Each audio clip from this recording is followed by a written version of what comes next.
Halo, salam sehat alami bersama saya Pak Ahmad Hartono, konsultan Herbal Medicines. Begitu banyak sekali tayangan-tayangan di YouTube, di Instagram, di Facebook, masalah pengobatan herbal. Tentu saja saya senang, tapi juga saya sedikit agak was-was. Karena begitu banyak sekali seorang petani yang mungkin tidak tahu isi daripada komposisi serta pengobatan, langsung bicara masalah herbal. Dan tentu saja alami belum tentu aman. Buat pemirsa, pengobatan herbal ada, tentu saja ada kaidah-kaidahnya dan aturannya. Yang pertama sekali, sebelum kita bicara, harus ada dasarnya. Saya ambil contoh. Saya akan bicara masalah herbal itu. Kita mesti harus memahami referensi. Di sini ada buku Inventaris Tanaman Obat, itu Departemen Kesehatan. Ada 4 serial. Tentu saja ini berbagai macam. Salah satu contohnya di sini ada, disebutkan adalah daun enceng gondok, ya kan. Di sini harus tahu sinonimnya Echinacea spinosa Kun, atau dikenal dengan klipuk kalau di Palembang, kalau di Ringgah di daerah Lampung, dan kalau di Dayak Ilung-Ilung, dan di Wampau namanya Kutai, dan kalau orang Sunda bilang enceng gondok. Tentu saja tidak sembarangan dalam pengobatan. Pertama, kita harus tahu dari jenis ini apa yang digunakan.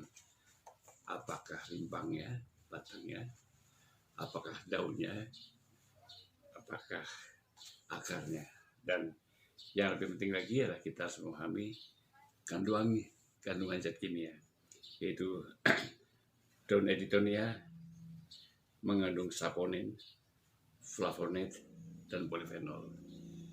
Ini cara penggunaannya lah.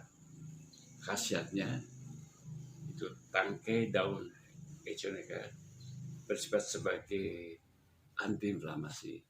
Jadi yang pakai adalah daunnya. Dengan cara tentu saja ada aturannya, nggak bisa sembarangan. Untuk obat bengkak dipakai kurang lebih 10 gram, ya kan.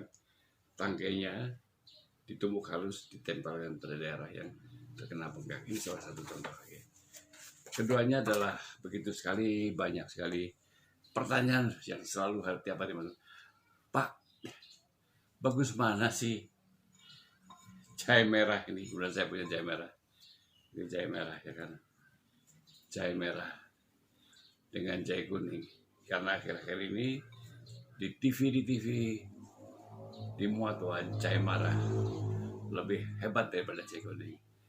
Mungkin kalau untuk minuman hangatnya betul lebih hebat hangatnya. Namun dalam konteks pengobatan herbal yang diambil tadi adalah dari satu tanaman jahe ini ada 110 zat. Yang diambil hanya satu saja, yang namanya gingerol. Apabila jahe dipanaskan, apakah jahe merah maupun jahe kuning, akan keluar zat yang sangat berbahaya, namanya Shogol. Itu yang identik dengan panas tadi. Shogol ini akan merangsang lambung, sehingga buat orang yang punya penyakit mah akan terjadi reaksi yang luar biasa. Bisa terjadi mahnya kronis lagi. Jadi bisa mengiritasi lambung, khususnya merah. Baik di dalam tanaman obat Indonesia pun maupun tanaman luar negeri juga, jahe merah tidak dipakai. Kenapa? Karena lebih banyak mengandung zat yang berbahaya, namanya Shogol, dan gingerolnya sedikit sekali. Sedangkan jahe kuning inilah banyak mengandung gingerol. Ada 3 tipe 6, tipe 8, dan tipe 10. Tipe 8 adalah bersifat 3, anti bengkak, anti nyeri, dan anti tentu saja lah pelepasan daripada sitokin. Ini penting sekali. Ya, ini salah satu contoh lagi. Jadi di dalam jahe kuning ini sudah banyak paper-paper yang disiarkan melalui apakah jurnal-jurnal internasional maupun di Kongres Rheumatologi tahun 2000 kebetulan saya hadir di Beijing. Ya. Jadi itu satu. Sekarang ada lagi di Instagram kopi kuat, madu kuat, terus ada lagi teh kuat, semuanya serba kuat tadi. Sebetulnya buat seorang laki-laki bukan kuatnya, yang dibutuhkan seorang wanita adalah bukan besarnya, bukan panjangnya, dan bukan lamanya, tetapi adalah kerasnya dan puasnya, itu yang penting. Dan buat seseorang yang mengkonsumsi kopi kuat, hati-hati, karena kemungkinan yang namanya kopi adalah mengandung kafein itu bekerja pada sistem otak kita, itu saya stimulan, dan merangsang sistem pusat kita sehingga kita lebih berenergi. Namun demikian, kopi sebaiknya juga yang kita gunakan untuk pengobatan lah jenis robusta karena tidak terlalu asam, dan jangan pakai gula. Ini akan bagus sekali. Jadi pagi-pagi minum kopi robusta ya, tambah gula, maka akan bagus sekali karena akan melancarkan sirkulasi darah. Tetapi tidak ada hubungannya kopi dengan kuat. Kenapa? Saya boleh jelaskan bahwa proses terjadinya ereksi ya ini adalah sistem saraf. Jadi ya ada sistem saraf simpatis parasimpatik ada di tulang ekor kita. Jadi bukan di alat vital kita, bukan. Sistem saraf ini digerakkan oleh chemical yang namanya hormon testosteron. Dan hormon testosteron ini pada laki-laki setelah usia 40 dia akan turun. Oleh karena itu biasanya laki-laki usia 40 mulai terjadi gangguan fungsi-fungsi seksual tadi. Nah, kembali tadi. Jadi konsep pengobatan herbal alami terutama. Pertama sekali sekarang muncul lagi kopi diabetes. Tidak adalah kopi diabetes. Saya ragu jangan-jangan di dalam kopi tadi dimasukin obat apakah metformin, apakah glibenclamide, sehingga kalau orang minum kopi tadi langsung turun gulanya. Karena dalam pengobatan diabetes ini ada 3 konsep. Diabetes yang paling banyak diderita orang di dunia adalah tipe 2, itu di mana insulinnya ada, tapi insulinnya tidak mau optimal karena dia mengalami resistensi. Kenapa? Karena tingkat asupan karbohidrat, apakah itu roti, apakah nasi, apakah mens itu begitu banyak sehingga akhirnya resisten. Sehingga insulin tidak bisa masuk ke dalam sel untuk mengolah energi, gula menjadi energi. Nah, oleh karena itu konsep yang paling tepat adalah 3. Itu adalah pertama, sebelum kita mengobati diabetes tentu saja saya sarankan pergi ke dokter secara teratur. Obat dokter harus diminum, karena kalau obat dokter diminum justru itu akan menjadi malapetaka kita. Bagaimana obat? Ya, obat diabetes konsepnya adalah suportif, membantu menguatkan pengobatan dokter, justru tidak bertolak belakang. Artinya apa? Jadi kalau dikasih metformin, dikasih dengan apa? Itu daun jimnema, makanya luar biasa karena pada saat makan gulanya itu akan dikunci sehingga tidak naik. Ini penting sekali. Jadi obat dokter diminum, herbal diminum, ya kan? Ini bagus sekali. Keduanya apa? Biasanya pada orang yang sudah gula di atas 300-400, mereka dianjurkan disuntik dengan insulin. Ada konsep yang terbaru itu dengan konsep itulah yang namanya fitoinsulin. Fitoinsulin itu bukan daun insulin. Saya akan sekali kalau kita mengajukan ke Badan POM jauh dengan brand daun insulin kemungkinan ditolak. Karena apa? Tidak boleh, produk yang dijual itu tidak boleh identik dengan penyakit. Nah, di dalam dunia pengobatan herbal, fitoinsulin adalah yang dikenal itulah biji pare. Kenapa biji pare?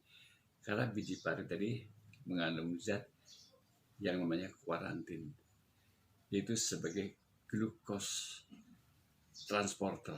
Artinya apa? Dia akan membuka reseptor tadi, ya kan, sehingga insulin akan bisa masuk ke dalam sel dan tentu saja dirubah menjadi energi. Bagaimana Pak dengan gula yang lebih tadi? Ya kan? Sekarang ada satu konsep yang terbaru, itu dengan teh hijau. Karena teh hijau mengandung epikatekin galat atau EGCG. EGCG inilah merupakan salah satu zat antioksidan yang mampu membakar lemak berubah menjadi energi. Inilah konsep herbal medicine bersifat suportif, bersifat kuratif, dan protektif, melindungi apa? Organ-organ yang sehat, dan tentu saja holistik. Apa dia? Tidak ada kopi diabetes begitu minum turun, nggak ada. Hati-hati. Kalau kita minum obat-obat tadi, kenapa? Karena Badan POM juga sudah memberikan waspada, berbahaya, 50 obat dan sebelum yang mengandung bahan aktif. Ini setiap tahun ada, dan tentu saja Pak, biasanya tadi kopi kuat, kopinya mengandung sildenafil atau dikenal pil biru. Kopi diabetes, kemungkinan kopi tadi mengandung metformin, ya kan? Madu kuat, kemudian madunya dimasukin dengan itu obat-obat kuat tadi. Jadi sekali lagi para pemirsa adalah bertanyalah kepada memang orang yang berkepentingan di dalam dunia penggunaan herbal. Jangan kita tahu sedikit, hanya pengalaman, langsung kita share kepada pemirsa. Karena apa? Alami, belum tentu aman. Sambil contoh, belum lama ini kawan istri saya datang, dia bilang, Pak, saya diabetes, saya sudah 2 hari ini mengkonsumsi itu adalah buah mahoni. Saya bilang hati-hati, karena buah mahoni ini biasanya kalau dalam waktu seminggu ini efek sampingnya akan membuat gangguan fungsi pendengaran kita terganggu. 4 hari kemudian datang ke sini, apa yang katakan Bapak betul. Sekarang istri saya mengalami budak dan itu sulit sekali. Ya itu salah satu contoh aja bahwa pengobatan herbal ini kita tidak main-main. Ya seperti ini, jahe merah, jahe kuning. Hati-hati, karena dalam pengobatan herbal yang dipakai bukan jahe merah, tapi jahe kuning, garam. Dan ini pun harus diekstraksi, tidak boleh dipanaskan. Karena kalau dipanaskan, yang keluar zatnya adalah syogol, zat yang terbaik. Harus didinginkan minus 30 derajat, yang diambil cuma 8%. Jadi kalau cuma 1 on, ketemunya cuma berapa miligram, dan harus tahu dosisnya, itulah maksimum 200 mg ginger ale. Itulah konsep herbal medicine. Oleh karena pemirsa, sekali lagi pada acara-acara saya, acara edukasi bagaimana memilih obat herbal yang benar, yang sesuai, yang bersifat 4 tadi, suportif, kuratif, protektif, dan holistik. Yang pertama sekali, sebelum kita membeli produk, kita lihat nomor izin POM tadi, ya kan? Bukan nomor izin Departemen Kesehatan, ya BPOM, apakah TR itu berarti ya tradisional, berarti itu jamu, sifatnya masih sangat-sangat ya, tingkat yang paling bawah. TI adalah tradisional, biasanya tingkat yang sudah advance, biasanya dalam bentuk ekstrak. Dosisnya bukan sekian gram nanti dalam bentuk miligram, ya kan? Jadi itulah konsep, dan konsep yang paling luar biasa lagi itu yang namanya adalah pengobatan itu dengan homeopati. Homeopati juga bentuk herbal. Inilah bentuknya adalah bentuk pilnya sangat-sangat sekali, dan dalam bentuk yang mikro, dan terus tingkat keamanannya luar biasa sekali. Dalam konsep herbal medicine, silahkan untuk supaya acara ini tetap tampil, subscribe, bunyikan lonceng, dan komen Anda sangat penting sekali untuk memperbaiki kualitas daripada siaran ini, siaran edukasi. Bapak-bapak, ibu-ibu, terutama yang usia masuk 40, hati-hati kalau kita melihat iklan. Hati-hati ya kan kalau kita mengkonsumsi obat-obat rematik seperti adanya glukosamin, karena kalau udah diabetes maka gula kita akan naik. Nah, ini penting sekali ya kan. Jadi di dalam konsep pengobatan herbal alami belum tentu aman. Sekali lagi, tidak ada kopi diabetes, tidak ada kopi kuat. Yang ada kopi nikmat untuk supaya kita berenergi. Jangan lupa, sampai jumpa lagi. Ahmad Hatorong channel YouTube, subscribe dan bunyikan lonceng. Terima kasih.